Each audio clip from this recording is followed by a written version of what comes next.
Bom dia, tudo bem, pessoal?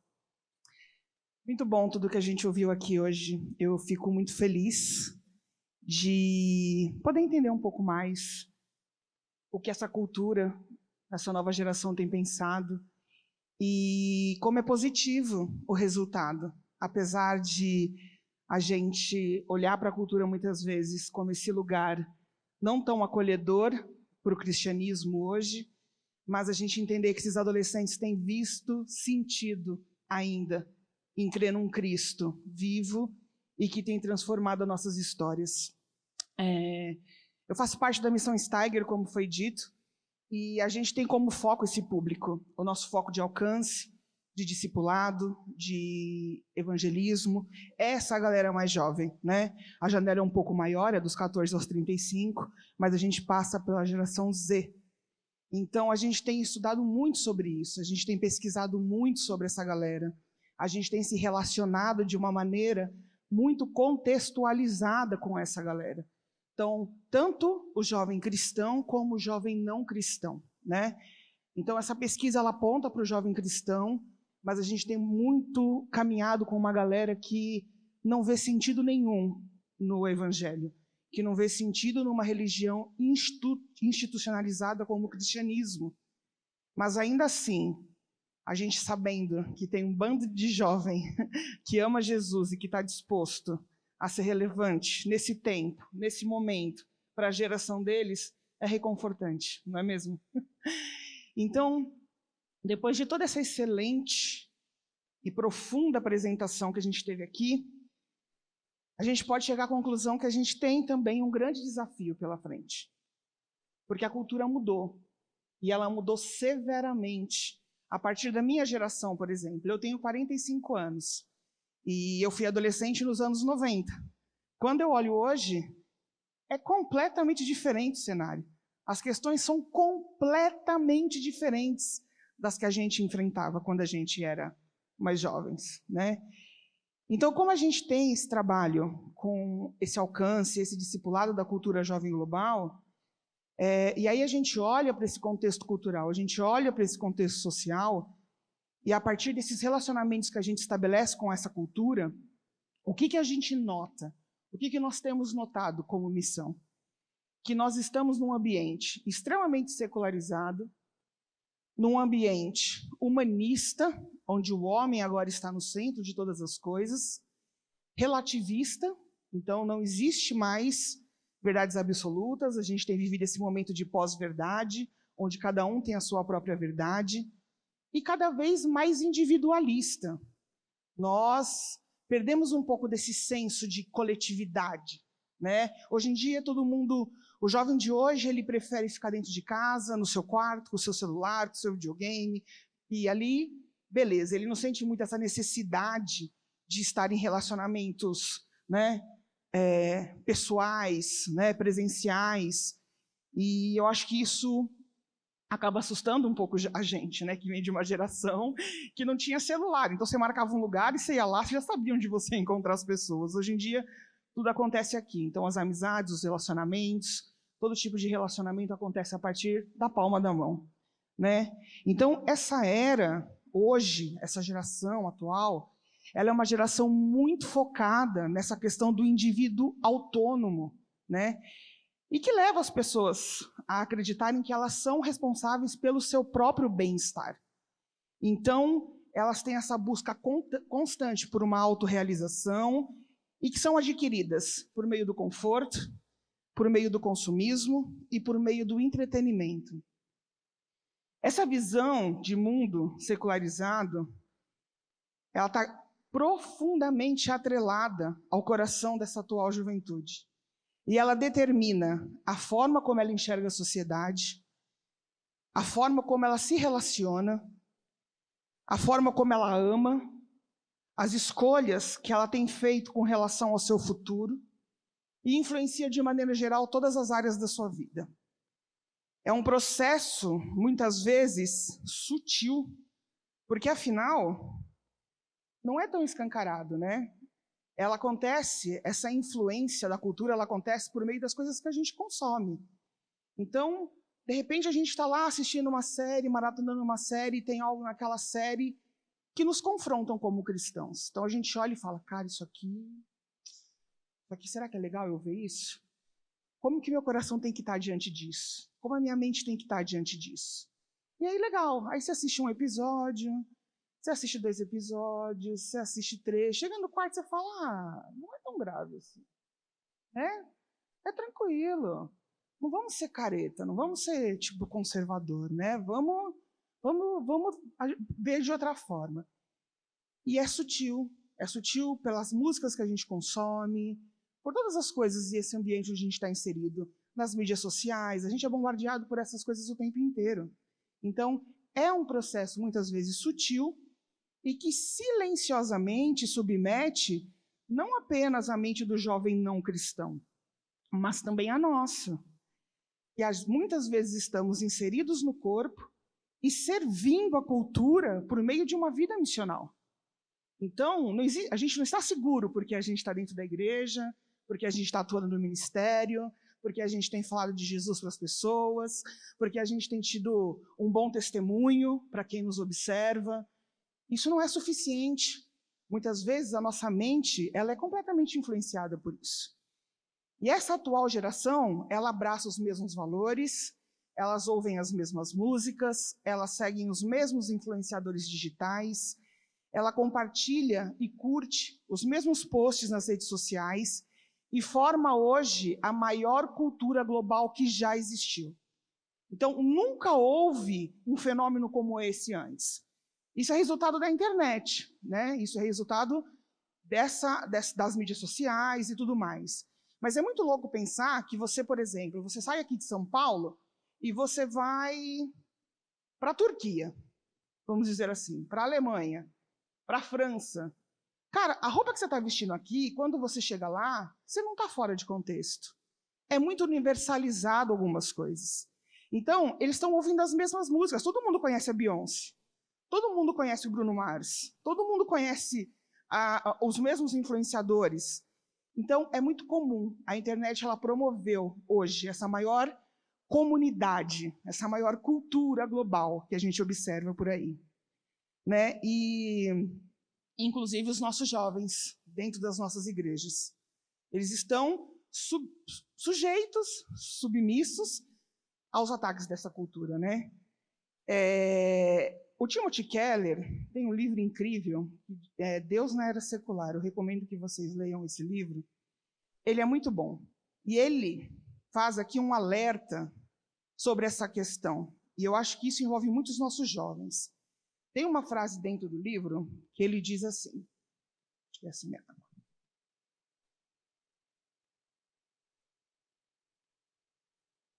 Indivíduos podem professar uma fé religiosa e se dizer não seculares. Todavia, na prática, a existência de Deus pode não ter impacto perceptível algum em suas decisões e conduta de vida. Isso acontece porque, em uma era secular, até mesmo as pessoas religiosas tendem a escolher namorados e cônjuges, profissões e amizades e a tomar decisões financeiras sem ter outro objetivo maior do que a própria felicidade pessoal no presente. Sacrificar a paz e a riqueza pessoal em favor de causas transcendentes se torna algo raro, mesmo entre quem afirma crer em valores absolutos e na eternidade. Mesmo que você não seja uma pessoa secular, a era secular consegue esgarçar a fé até ela ser vista como apenas mais uma opção da vida, e não como uma estrutura abrangente que determina todas as escolhas da vida. E isso está completamente ligado ao ídolo presente desse século, que é o consumismo. Né? Então, o consumismo hoje ele se estabelece como valor cultural. E ele está diretamente ligado a essa busca por prazer e satisfação momentânea. Então, ele proporciona e ele agrega valor ao indivíduo a partir do seu poder de compra. Então, hoje em dia existe um apelo muito grande sobre o tipo de consumo que a gente tem que ter. Então, qual é o tipo de celular ideal que eu tenho que ter? Então, Eu não posso ter um Androidzinho Xiaomi lá, não. Tem que ser o último iPhone. A gente tem que estar respondendo à cultura, porque eu vou ser julgado segundo o meu poder de compra. Eu vou ser julgado segundo aquilo que eu tenho. E é isso que determina, muitas vezes, o valor nessa sociedade que a gente tem vivido. E nossos jovens estão sob essa pressão também, porque eles fazem parte dessa cultura, né? Então, esse ídolo do consumismo, ele se alimenta da insatisfação com o presente, ele se alimenta da cobiça humana e nunca acaba. Quando determinados desejos são satisfeitos, novos surgem. E é cíclico, constante esse processo. Então, de fato, o consumismo, ele não é a resposta para as inquietações do coração humano. Embora ele ofereça esse prazer momentâneo, ele não consegue suprir as necessidades geradas pela queda, que só encontram redenção em Cristo.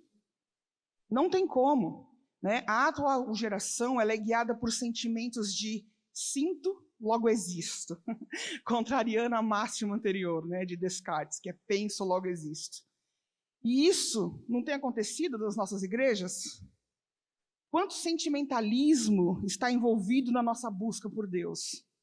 Se a gente vai no culto e não chora durante o louvor, possivelmente a gente vai achar que Deus não se manifestou, que a presença de Deus não foi sentida, porque não houve uma grande comoção. Mas isso faz sentido? Nós estamos vivendo sob uma forte influência do relativismo. Essa é uma grande verdade. Tudo hoje em dia é relativo. E ele pode ser compreendido, o relativismo, que é o conceito de que todo conhecimento ou um ponto de vista é relativo. Sendo assim, não existem mais verdades absolutas. Toda verdade é subjetiva e cada um pode definir a sua própria verdade. Quantas vezes nós ouvimos os nossos jovens falando as seguintes frases: isso pode ser verdade para você, mas não é verdade para mim. Cada um tem a sua verdade. Essa é a minha verdade. E por aí vai. Mas, cara, existe uma verdade. Existe uma verdade absoluta, que é Jesus Cristo. E remiu todas as coisas com o seu sacrifício que ele fez na cruz. E que, cara, existe um livro que foi escrito com inúmeras verdades para a nossa vida, que ditam o tipo de prática que a gente tem que ter aqui. E que não tem como você fazer uma interpretação a partir da sua verdade. Existe uma interpretação para esse texto que foi escrito. Então não tem como relativizar a palavra. Não tem como relativizar uma vida com Cristo, né? Então, no relativismo, verdade é aquilo que eu percebo como verdade, independente da opinião alheia e das conclusões obtidas pelos outros. Outra questão bem presente na cultura hoje é essa questão da tolerância. Tolerância é ruim? Não. Nós somos chamados a ser tolerantes. Nós somos chamados a amar aquilo que nos confronta, a orar pelos nossos inimigos. Isso é exercício da tolerância. Olhar para as pessoas que estão nos afrontando com uma vida de pecado, com uma vida que não está alinhada com aquilo que a gente vive como cristão ou deveria viver, e não definir que aquela pessoa é aquilo, mas compreender. Existe um plano de salvação para a vida dela. Então, mas essa cultura da tolerância que a cultura tem pregado para nós, ela é problemática. Então, essa tolerância observada dessa ótica relativista, ela criou esse clima de conformidade. Então, é possível que os nossos jovens, dentro das nossas igrejas, estejam se adaptando a esse discurso de liberdade e tolerância. Muitas vezes por medo de serem rejeitados fora, no ambiente onde eles estão inseridos. Nós não estamos lá. Hoje, a maioria de nós aqui já passou da fase da escola, do ginásio e todas essas coisas, e a gente não sabe quais são os desafios que muitas vezes esses jovens estão enfrentando lá. Com todas essas novas formulações sobre a existência humana, sobre toda essa fluidez do que se pode ser, do que se deve ser, é muito difícil para um jovem que cresceu num lar cristão saber responder a isso de uma maneira que ele não seja excluído, ou então que ele não seja perseguido, ou que o pessoal tire sarro dele, que ele seja cancelado, que ele vire motivo de piada. É muito complicado, né? Então, no seu livro, Verdade Absoluta, que é muito bom também, a Nancy Pierce fala muito sobre isso. Ela fala como essa revolução secular contaminou todas as esferas da cultura americana. Mas se a gente considerar que hoje, com a internet, como a internet facilitou, né, essa propagação dessas revoluções seculares, a gente pode entender que isso também tem permeado a cultura ocidental de uma maneira geral, e não só americana, né? Para Nancy, ela diz que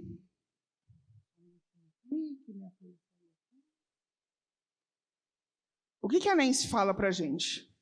Ela diz que o cristianismo ele foi classificado como proselitista, ou seja, tem como objetivo final e único exclusivamente converter pessoas para a fé cristã, sem de fato se importar com elas. Então, essas pessoas são vistas apenas como números. É isso que as pessoas pensam de nós. E para nós vemos elas apenas como números. E nós não estamos interessados de verdade nos problemas que elas têm, que elas estão vivendo, nas dores que elas estão enfrentando, nas questões que elas têm com relação ao mundo, com relação à existência delas aqui, que a gente está só cumprindo uma meta de salvação. Então, a gente precisa salvar tanto. E é isso. Mas isso não é verdade, né? E nós temos uma responsabilidade com relação a isso. Agora, imagina você, uma sociedade em que todos nós queremos ser aceitos. Como que isso funciona na cabeça de um jovem cristão? Ele é considerado um proselitista, ele é um cara que não está se rendendo a esse discurso de liberdade e tolerância, porque quem rege a vida dele é a palavra de Deus, e que confronta esse tipo de coisa que a cultura tem colocado como verdade. Ele é um cara que ele acredita numa verdade absoluta, e uma garota que acredita numa verdade absoluta, e ele está fazendo o que nesse mundo? Imagina como isso funciona na cabeça desse jovem. Então, a gente vê um resultado como esse aqui, é maravilhoso saber que eles não têm desistido de Jesus. Isso é extremamente reconfortante para nós. E a gente saber que a gente pode trabalhar com eles e que eles estão dispostos a fazer a revolução nesse mundo. Então, como anda a cabeça desses jovens? Mas eu tenho uma pergunta. Porque muitas vezes a gente tenta afastar os jovens do mundo exterior, acreditando que isso é suficiente para mantê-los seguros. Sempre é uma dessas, a gente tende a fazer isso. Por proteção, muitas vezes. Porque a gente fala, cara, o mundo lá fora está muito difícil. Então vamos fazer tudo aqui para dentro. Vamos todo final de semana fazer acampar dentro, vamos fazer culto todo sábado, vamos fazer todos os acampamentos que a gente puder. Vamos evitar ao máximo que esse jovem se relacione com a cultura. Vamos evitar ao máximo que ele tenha contato lá de fora. Vamos trazer eles para cá e vamos fazer eles ficarem aqui dentro o máximo que a gente conseguir. Esse tipo de atitude tem afastado os nossos jovens de viver uma vida real com Jesus. Porque eles vivem protegidos por um tempo. É verdade isso. Mas eles vão crescer. E aí, eles vão para a faculdade, eles vão mudar de país, eles vão entrar num relacionamento. E se eles não souberem quem eles são, e eles não souberem responder à cultura e aos ídolos oferecidos por ela, como que vai ser? Existe uma estatística gigantesca de que jovens cristãos, quando chegam na universidade, abandonam a fé. É muito preocupante isso. Por que isso acontece? Nós temos que nos perguntar, aonde a gente tem falhado? O que a gente tem deixado de falar? O que a gente tem... O quanto essa nossa proteção, de fato, é saudável para eles? Né? Nós temos que prepará-los, nós temos que ensiná-los. Nós não temos que tirar eles de lá. Mesmo porque a gente tem que ser sal e luz, né? A Bíblia fala que como eu vou ser luz dentro da lâmpada e como eu vou ser sal dentro do saleiro? Eu preciso estar no mundo, revolucionando o mundo. Então, esse tipo de atitude tem afastado essa galera.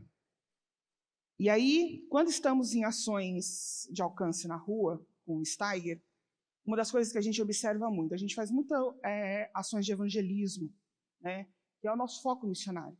Então, a gente faz ações de rua e a gente também faz eventos culturais, festivais de música, de arte, com artistas não cristãos e artistas cristãos, porque a gente entende que essa collab sempre é muito benéfica para o reino. E aí, uma coisa que sempre me assusta é que grande parte, eu arrisco a dizer que mais de 50% dos jovens extremamente secularizados que estão lá fora, a maioria deles, às vezes, consumindo droga, enquanto a gente está conversando, estão bebendo, não vêem sentido nenhum na vida, vem de lar cristão. Ou tem pai pastor. Ou cresceu na igreja e foi traumatizado pela igreja. Carrega alguma dor e alguma ferida com relação à igreja. E isso me dói, porque eu me sinto responsável. Eu sinto que eu poderia ser parte da solução. E talvez eu tenha sido parte do problema algumas vezes. Por não estar disponível, por não estar aberta, por não ter um coração sensível quando eu era procurada. Então eu acho que isso é uma coisa muito legal para a gente considerar. A gente deve se libertar, então, desse padrão de pensamento destrutivo. A gente precisa acabar com esses dualismos de cristianismo, cristianizado versus secular. A gente precisa buscar orientação bíblica para o tipo de vida que os cristãos são chamados a viver nesse mundo. A gente cria os nossos clubes e a gente é grato por não estar no mundo. Mas João 17,15, Jesus fala outra coisa. Jesus diz assim: não peço que os tires do mundo, mas que os protejas do maligno. E é isso que a gente tem que fazer. A gente não tem que tirar os nossos jovens do mundo. A gente tem que preparar eles para resistir ao maligno. E como a gente faz isso? O maior desafio da igreja hoje é apresentar um cristianismo contextualizado às novas gerações, comprometidos com a verdade bíblica que é absoluta.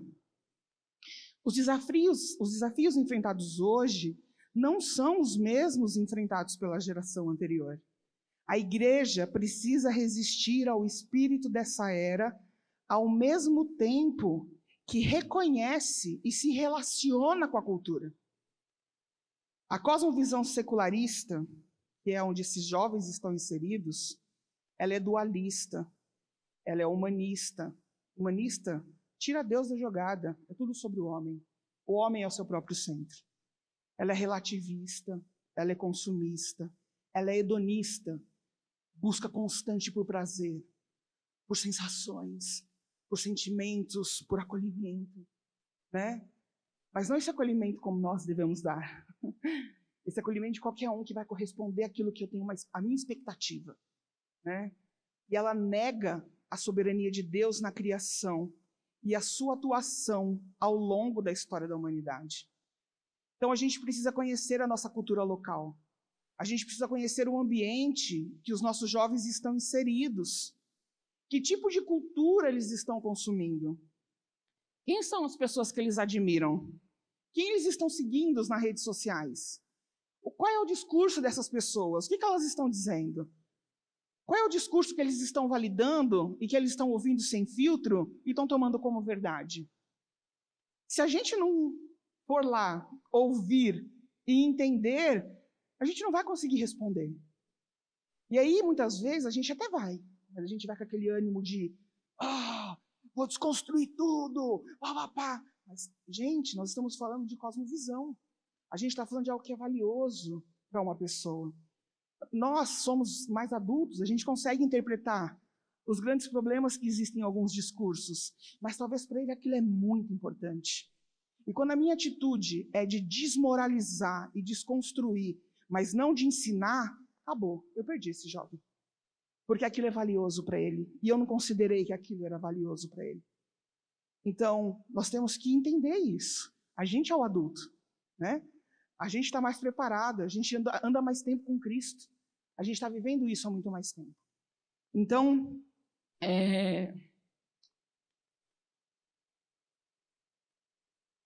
a gente precisa entender o que eles estão consumindo quando eles estão sozinhos, nos seus quartos, com seus celulares, que a gente não sabe. Então, nós, líderes, pais, pastores desses jovens, a gente precisa estar contextualizado, atualizado sobre o que é trend no Twitter, por exemplo. Qual é a pauta que está rolando lá? Qual é o assunto mais comentado? O que está acontecendo? Quem da cultura pop aí está em alta e está definindo? O que a Anitta falou? Cara, pode parecer uma bobeira isso que eu estou falando, mas eu falo isso a partir da minha experiência com adolescentes. Isso é extremamente necessário. Porque quando eles vêm em mim conversar sobre alguma coisa que aconteceu na cultura, e aí eu estou sabendo, e eu falo, eu vi, nossa, né? Mas será? E tal coisa, e tal coisa, e tal coisa. Eu abro um caminho para um diálogo e para uma relação de confiança. E isso é muito importante. Porque se a gente não fizer, como foi falado aqui, alguém vai fazer. Né? Então, ao contrário do que se afirma, né, ou do que se pensa, contextualizar não é o falar o que esses jovens querem ouvir. Contextualizar significa oferecer respostas a essa geração numa linguagem e de forma que elas compreendam. Contextualização saudável significa traduzir a comunicação e o ministério do Evangelho sem comprometer a sua essência, de maneira que eles consigam entender, faça sentido para eles. Ninguém está falando aqui que a gente tem que adaptar o Evangelho para que as pessoas aceitem. Não, o Evangelho é imutável. Mas qual é a língua? Como que eu tenho que falar? Que figuras de linguagem eu posso usar?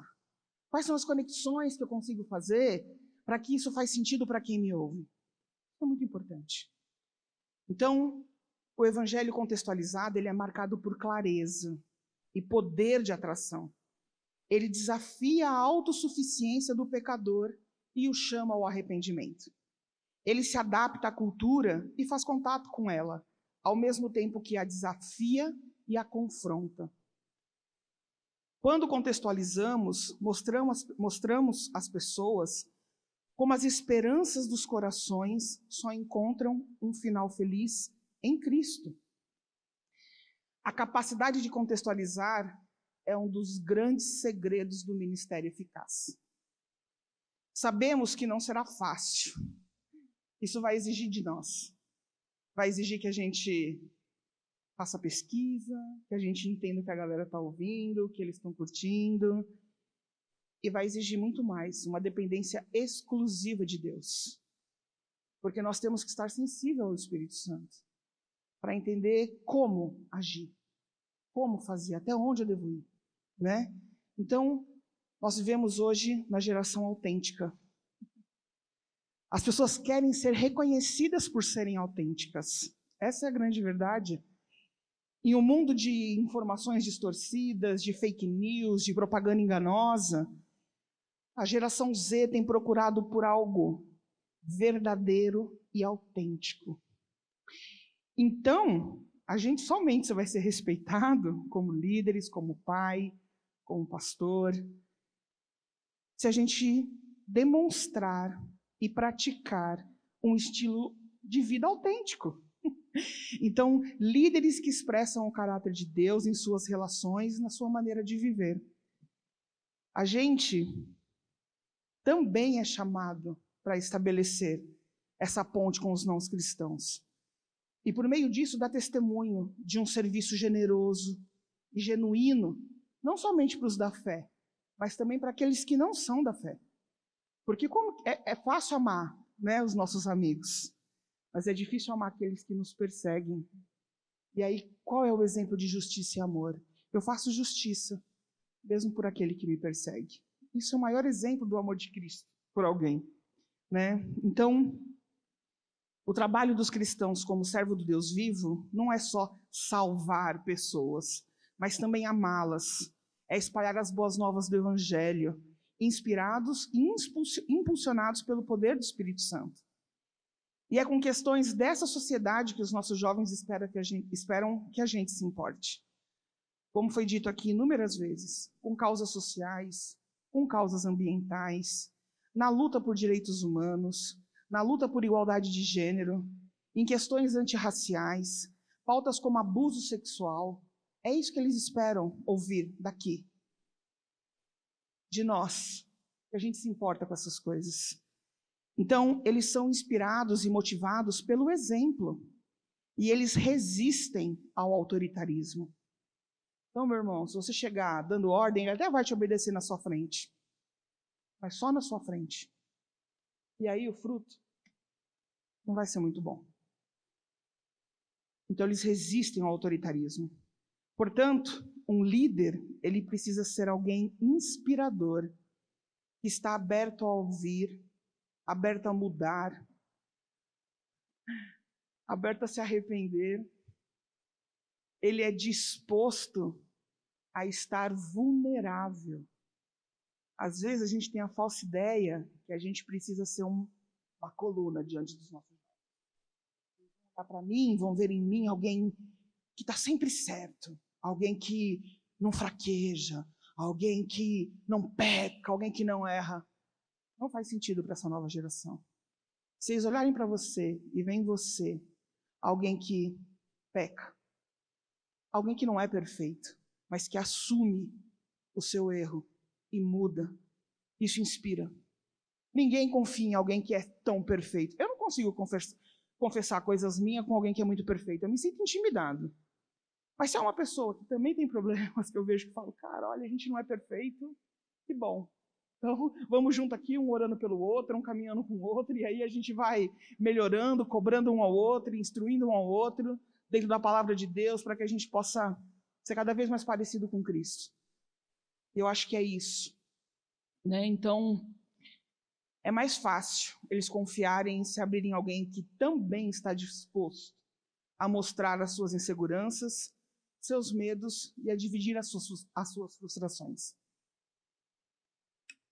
A gente precisa assumir a nossa responsabilidade e manter um relacionamento saudável com a cultura. Uma vez que nós somos alcançados pelo amor de Deus, precisamos confessar nossa fé não apenas com palavras, mas principalmente com os nossos atos, sendo luz em meio às trevas, ordem em meio ao caos, participantes da sua missão. O Keller, no Igreja Centrada, ele diz o seguinte: nosso objetivo como cristãos e ministros cristãos não é, jamais, simplesmente formar a nossa própria tribo. Ao contrário, por meio de um movimento do Evangelho, liderado pelo Espírito Santo, buscamos a paz e a prosperidade da cidade e da comunidade aonde nós somos colocados. Nossa sociedade está doente e ela necessita de um relacionamento real com Deus. O número de suicídio entre jovens já é a segunda maior causa de morte no mundo, segundo a Organização Pan-Americana de Saúde. A conexão emocional entre as pessoas é cada vez menor. Elas têm depositado as suas esperanças no consumo desenfreado, na artificialidade das mídias sociais, que ditam padrões de perfeição inalcançável. Uma vida milimetricamente pensada, superficial. As pessoas possuem milhares de seguidores, centenas de likes, mas no final do dia estão sozinhas, lidando com seus próprios pensamentos, com suas frustrações, com medo de confessar seus pecados e serem expostos e rejeitados. E é assim que os nossos jovens muitas vezes resistem a nos procurar, porque eles têm medo de ser expostos. Eles têm medo de ele falar algo que vai chocar a gente de uma maneira tal que ao invés de a gente acolher, a gente vai jogar para fora, vai dar o pontapé que faltava e que ele precisava. Então, se eles não encontrarem em nós esse lugar seguro, eles vão encontrar outro lugar, como a gente falou aqui. Nossos jovens precisam saber que Cristo os ama e que eles não precisam fazer nada para serem aceitos por Ele, porque o sacrifício da cruz e a graça já fez isso. Então, não é barganha, eu faço e aí Deus me aceita. Não, você já é amado. Jesus já fez. Viva isso, experimente isso, se renda a isso. A igreja deve ser um lugar de acolhimento, onde esses jovens se sintam livres para falar sobre os desafios que enfrentam fora da igreja, na escola, no trabalho, no local onde eles estão. Esse tipo de lugar seguro tende a gerar bons frutos e desmascarar as mentiras que a cultura tenta definir como verdade. Isso é muito sério, gente. Eu gostaria de incentivar vocês a romper com alguns padrões que a gente foi ensinado. Eu não estou dizendo para a gente relativizar o Evangelho, para a gente relativizar o que a palavra nos diz sobre o tipo de vida que nós devemos ter. Só que, como foi dito pelo Tiago, o discipulado é essencial e fundamental. Como que a gente vai convencer esse jovem que vale a pena para ele espelhar o seu caráter em Cristo? Se a gente só chegar definindo regras para a vida deles, esse não é o caminho, né? Muitas vezes os jovens vêm de uma herança religiosa. Então, o cara nasceu na igreja, ele cresceu na igreja, e aí ele se autodenomina cristão, os nominais. Mas nós devemos incentivar os nossos jovens a buscar um encontro pessoal com Jesus, mesmo que ele tenha crescido na igreja. Porque às vezes só a religião não é suficiente. Às vezes não é. A religião por si só não é suficiente para manter ninguém. É necessário conhecer o Cristo que acolhe, o Cristo que ama, o Cristo que corrige, o Cristo que ensina, o Cristo que age com justiça, o Cristo que ama o pecador, o Cristo que ama as pessoas que estão lá na comunidade LGBTQIA+, e quer salvar elas e mudar e transformar a vida delas, quer mudar a história deles, da galera que está preso nos presídios, do menino que vem te roubar no farol.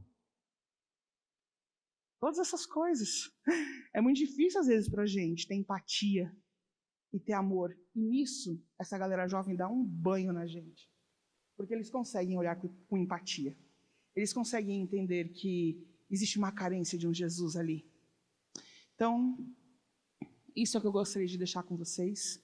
Eu gostaria de fazer uma oração para a gente finalizar. Tá bom? Senhor Deus e Pai, nós te agradecemos, Jesus, por tudo que o Senhor é, por tudo que o Senhor fez, por tudo que o Senhor nos permitiu viver até aqui. Obrigado, Senhor, porque em todo tempo nós podemos ver a Tua proteção, o Teu cuidado, o Teu amor, o Teu acolhimento. Com relação a nós, Pai, muitas vezes nos tornamos tão duros na forma como nós olhamos para o outro e esquecemos de olhar para dentro e ver, Jesus, que a única coisa que nos separa é a Tua graça. E ela nem é por nós, e ela nem é nada que a gente possa fazer. Ela vem de Ti. Então, nos ajuda, Senhor, a sermos bons exemplos para esses jovens que nos cercam, que nos observam. Nos ajude, Senhor, a sermos sensíveis às dores que eles têm enfrentado, aos confrontos que eles têm enfrentado onde eles estão. Nos ajuda, Senhor, a, mais do que, além de definir regras, Senhor, nos ajuda a acolher e a amar incondicionalmente. A sermos também, Senhor, vulneráveis diante deles. Porque, Senhor, só o Senhor é perfeito. Só o Senhor, Pai, é quem não peca. Só o Senhor é quem não erra. Mas nós não, Pai, nós somos falhos. E nós continuaremos pecando, Jesus, até o dia em que o Senhor voltar ou que o Senhor nos recolher. Porque, Jesus, nós precisamos de Ti. Sem Ti nós não somos nada. Então, Pai, que a gente possa compartilhar e levar adiante a mesma empatia, o mesmo amor e o mesmo acolhimento que a gente espera do Senhor com a gente. Que a gente não seja hipócrita, Senhor. Que a gente não seja, Pai, duro e determinista sobre a vida do outro. Mas que a gente possa, Senhor, em amor, compreender que pessoas são diferentes, que histórias são diferentes, que contextos são diferentes, e que a gente, Senhor, tem só que amar Jesus. Porque quem convence qualquer pessoa do pecado é o Senhor e não é a nossa força, não é o nosso belo discurso, mas é o Teu Espírito Santo. Nos ajude a compreender isso, Senhor, em nome de Jesus. Amém.